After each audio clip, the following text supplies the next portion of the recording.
Hi, I'm Yustiniya. We recently bought a house in France. This one. There's still a lot to do, but I'm super excited.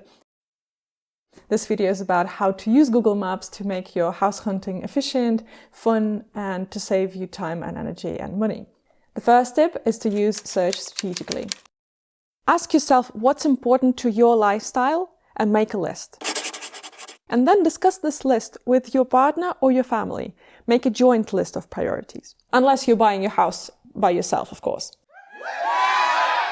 Then you don't need to consult anyone, just make sure you put together that list. Now that you have that understanding of what you're looking for in a region or in a town, hop onto Google Maps and search for the businesses and services that are essential to your lifestyle. For us, it is Biocoop. Biocoop is a chain of cooperative shops. They exist all over France.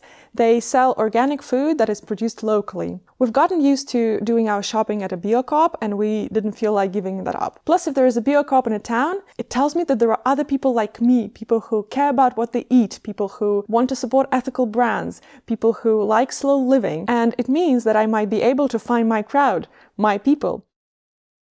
For you, it might be kayaking, dancing, horse riding, whatever it is that you like doing and you want to continue doing, look for those things and then settle on the area.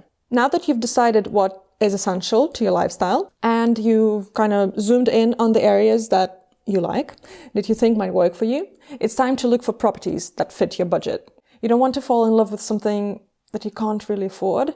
That's kind of heartbreaking. Make sure you look for what you can afford and for the things that meet your criteria. It's really important at this point to make notes about the towns that you might be interested in looking at. That's tip number 2.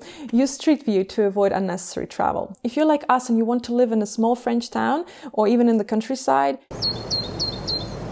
you're gonna end up looking at dozens and dozens of towns. It's just not feasible to go to all of them, to drive through all of them. It's really important to be able to eliminate the options that really don't work for you. So make sure you do that. Do your homework. By town 7 or 8, I realized that I really hate the urban areas that don't have trees or any green spaces. Plus, we've decided to live in the south, and trees are kind of essential because they provide shade. I really don't understand why the French chop down trees. Also, and this is really important, do look out for the shop windows, the actual shop signs. What are these shops? I wanted to live somewhere where there would be life all year round. There would be schools, there would be children in the street. Depends on what you're looking for, right? But make sure you look at the shop windows. That might tell you a lot about how lively the town is. The next tip is to use layers to plan out your house hunting trip. When you start selecting properties for viewings, drop pins on the map.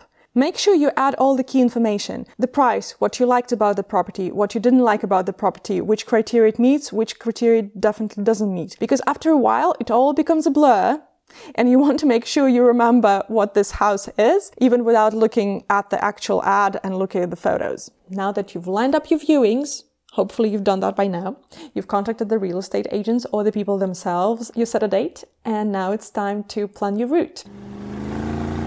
My favorite tip, probably. It's a new function for Google Maps. It only just appeared a couple months ago and it's only available on mobile devices. So let's see how it works on my phone.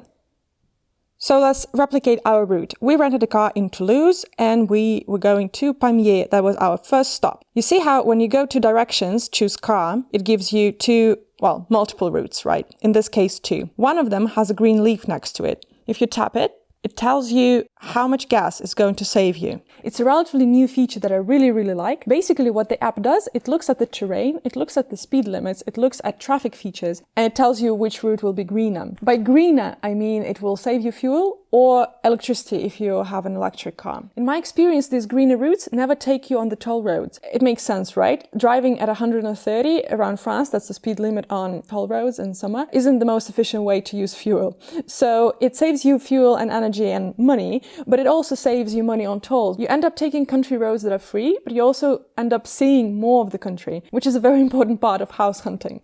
Of course, it takes longer to get from point A to point B this way, but the difference isn't always very big. Sometimes it's just 20 minutes, sometimes it's much longer. You really need to have a look at the terrain. If you're in the mountains, the country roads will of course take you up the mountain and down the mountain. And if you're not very comfortable with that sort of driving, maybe toll road will be your option. But just make sure you have a look at those greener routes and decide.